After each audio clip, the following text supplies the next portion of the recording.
नमस्कार। आज हम भारत में हाल ही में हुई कुछ महत्वपूर्ण एंटी टेरर कार्रवाइयों पर बात करने वाले हैं। हमारे पास कुछ स्रोत हैं जो खासतौर पर महाराष्ट्र और जम्मू कश्मीर में हुई गतिविधियों पर रोशनी डालते हैं। कोशिश रहेगी कि इनकी तह तक जाएं, समझें कि क्या खास बातें निकल कर आ रही हैं। तो आइए देखते हैं इन स्रोतों में क्या है। ये तो साफ है कि सुरक्षा एजेंसियां, आप कह सकती हैं, कई मोर्चों पर एक साथ सक्रिय हैं। शुरुआत महाराष्ट्र से करते हैं। वहां राज्य की जो एंटी टेररिज्म स्क्वाड है, मतलब एटीएस, जी। उन्होंने ठाणे के पड़घा इलाके में छापा मारा है। और इसमें एक मुख्य निशाना साकिब नाचन का घर बताया जा रहा है। हाँ, साकिब नाचन, ये नाम पहले भी काफी चर्चा में रहा है।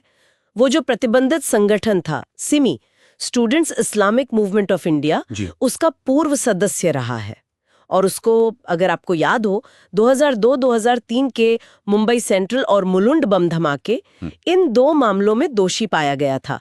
फिर 2017 में सजा पूरी करके वो रिहा हुआ। अच्छा, और अब एजेंसियों को मतलब शक है कि रिहाई के बाद उसने फिर से कट्टरपंथी गतिविधियां शुरू कर दी होंगी। बिल्कुल, देखिए सूत्रों के मुताबिक चिंता यही है और इसी शक के आधार पर यह जांच चल रही है।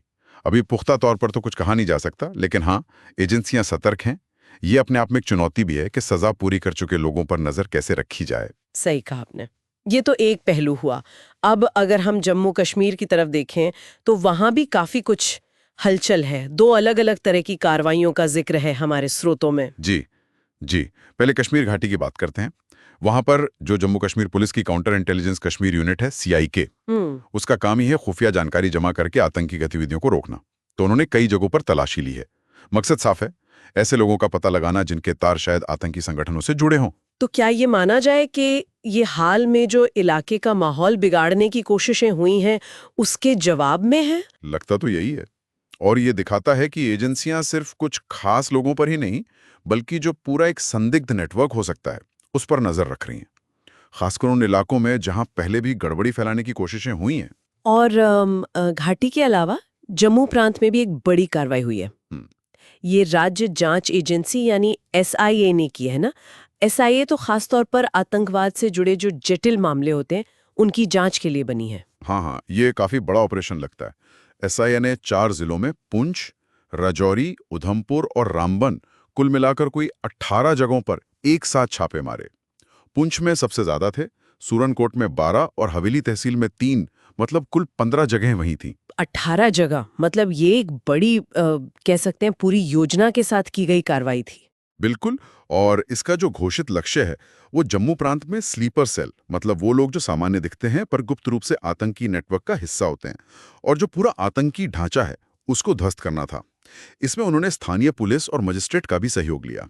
और इन छापों में मिला क्या? सूत्रों के मुताबिक तो काफी आपत्तिजनक सामग्री जब्त हुई है। कई संदिग्धों से पूछताछ भी चल रही है। हाँ, और ये कार्रवाई SIA को जो पहले से इंटेलिजेंस मिली थी, उसी पर आधारित थी। ये उनके लगातार चल रहे प्रयासों का ही हिस्सा है कि जम्मू प्रांत में जो छिपे हुए आतंकी समर्थन नेटवर्क हैं, उन्हें उजागर किया जा सके। तो अगर हम इन सभी कार्रवाइयों को एक साथ रखकर देखें, महाराष्ट्र में ATS, कश्मीर में CIK और जम्मू में SIA, तो एक क्या तस्वीर उभरती है? क्या समझ आता है इससे? देखिए, इसमें 2 बातें साफ दिखती हैं। एक तरफ जैसे महाराष्ट्र में उन पुराने दोषियों पर फोकस है जिनका आतंकवाद का इतिहास रहा है और जिनके फिर से सक्रिय होने का शक है। वहीं दूसरी तरफ जम्मू कश्मीर में खासकर SIA की कार्रवाई देखें तो वो ज्यादा व्यापक नेटवर्क, स्लीपर सेल और शायद आतंकी फंडिंग जैसे पहलुओं को निशाना बना रही हैं।